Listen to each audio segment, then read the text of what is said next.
Today we are diving into the Theater of Pain to talk about week 1 routing. Now this is going to be extremely basic. It's a very simple route. Luckily enough, if you're a tank player, don't fret. This is a very hold W dungeon, so there's not too much to discuss here. I do want to talk about some alternative options in this dungeon if you have a certain comp or you want to try to push a little bit higher in week 1. They have made a lot of adjustments to bosses in here, to some trash pulls, and the timer specifically. So despite this being a 5-boss dungeon, it's on like a short 33 or 34 minute timer, but let's just dive into it. So it's very common for groups to want to skip the first pull, and this is because this is one of the only dungeons in recent history where you can get onto the first boss within the first pull of the dungeon. There's been times in the past where you're able to do this, but generally speaking, being able to pull the first boss with Lust and everyone's CDs and potions available is very good and efficient. So the way you skip this first pack is rogue skip.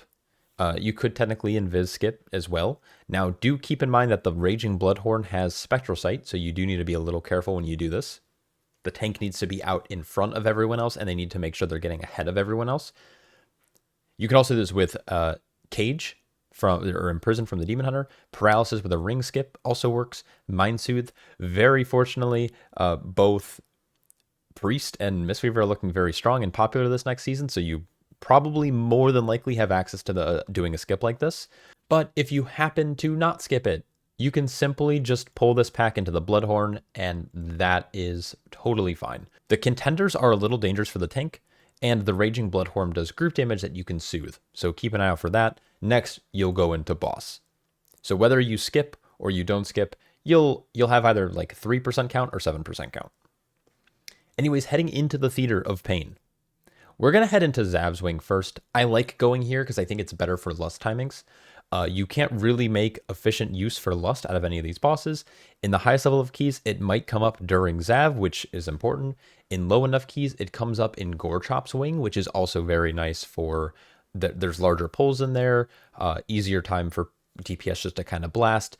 Gorechop also is more of an ad cleave fight, which is a little bit more enjoyable and more efficient on Lust. So that's the reason I'm going to Zav's Wing first. Now, you definitely want to respect this first pull. The Arbalists in this wing are very, very dangerous. They do a thing called Jagged Coral. It's a nasty bleed effect. When it gets applied to a DPS, that player needs to find God. So you're going to pull the first pack. Now, the mini-bosses in this area, there's a lot of speculation and or propaganda that you can control, and or there's people who say you can't control which mini-bosses spawn. I'm not going to talk about that here. The point I'm trying to make is that you can only pull one of the 2 mini-bosses in each room. I do also believe that there are one that's better than the other, but they're going to give the same amount of count regardless. Now, personally, in the current season, I think if you can get Nekthara to spawn, or if this one spawns, you're going to have a better time. There's less group and tank damage. There's just more movement. Dokig, the Brutalizer, there's more movement and tank damage, but there's less there's more group damage and tank damage, but there's less movement.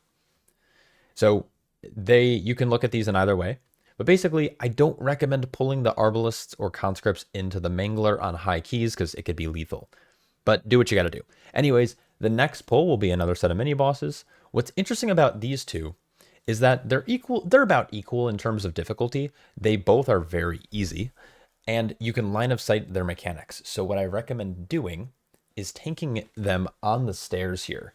And so what it allows is DPS can line of sight around the corner to avoid either the group unavoidable AoE damage or the ricocheting blade, which comes from Haguria or Harugia the Bloodthirsty. Yeah, whichever one that is. The next pull in here is 5 target, but the captain has this thing called Commanding Presence.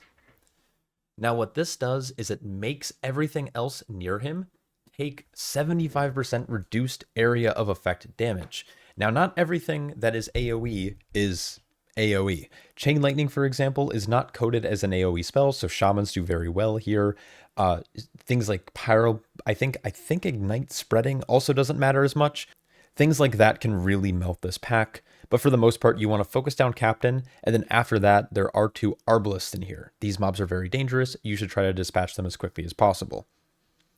The next pull can be skipped if you have a Warlock Gate, or if you have enough people all running at a fast enough speed during the RP spawning of the mini boss. It's difficult to do. I don't recommend relying on it. I recommend just pulling this mini boss. It's going to help with your count in the dungeon, and it's just going to help overall. But again, you can skip it. There are other routes in here that I'll talk about probably in a future week. But for now, let's just say you pull it. I personally, if you had a preference, you probably prefer Advent Nevermore. This boss's damage can be completely avoided by your group. Wreck the Hardened has more sustained group damage that your party's going to take, but you don't have to, because of that, you don't have to line of sight, so you can get more damage out of it. There's basically pros and cons to each of the mini bosses.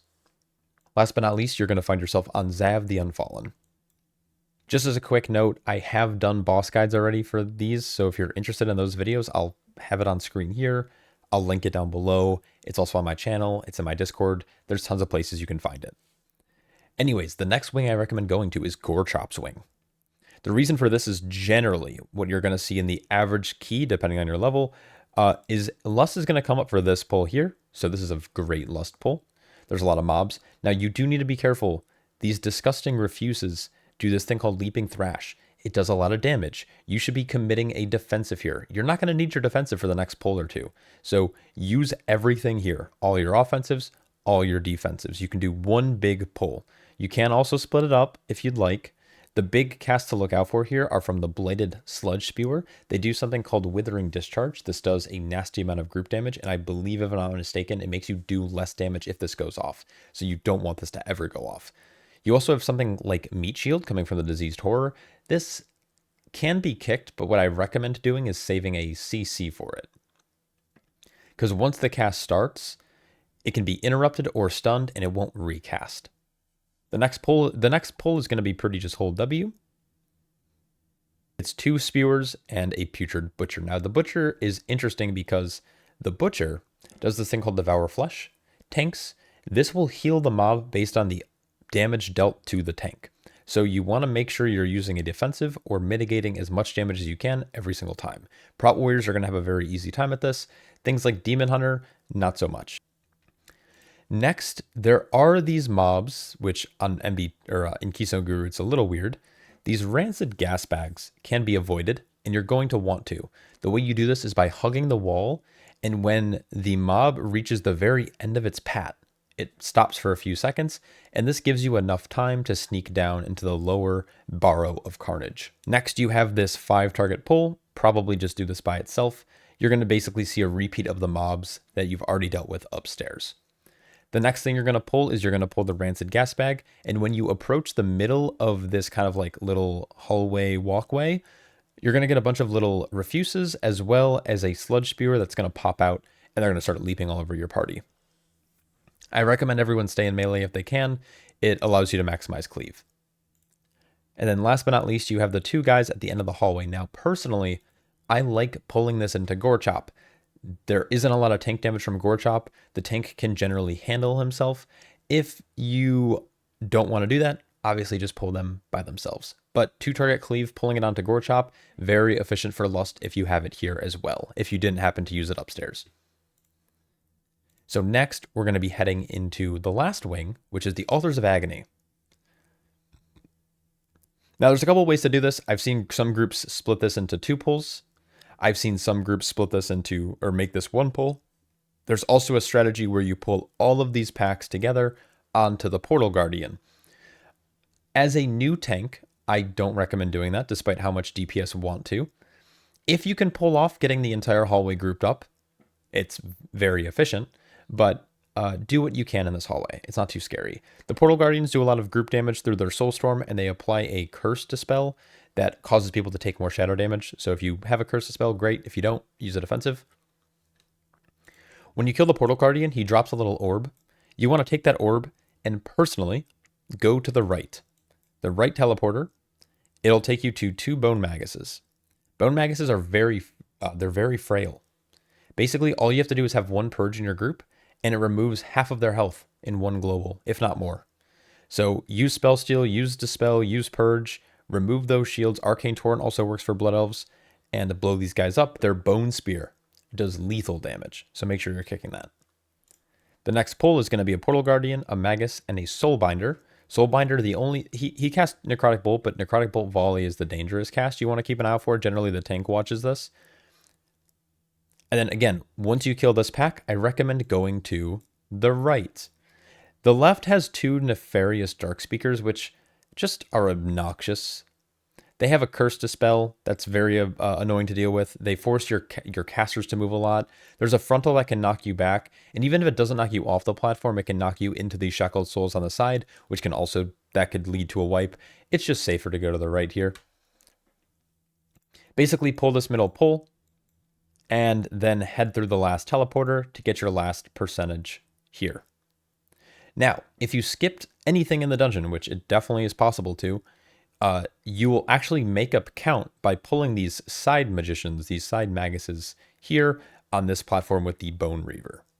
But outside of that, that's pretty much it. It's going to get you, give or take, 100% count. You're going to kill Koltharok, and then you're going to head upstairs, and you're going to handle Mordretha as the final boss of the dungeon. So that's the route. Pretty straightforward, nothing too crazy. Hold W, you're fine. There's some interesting skips you can do in here to make up count later, which is good for the highest end of play, but it's not good for your average weekly key. But yeah, good luck this season, and I'll catch you all in the next one. Peace.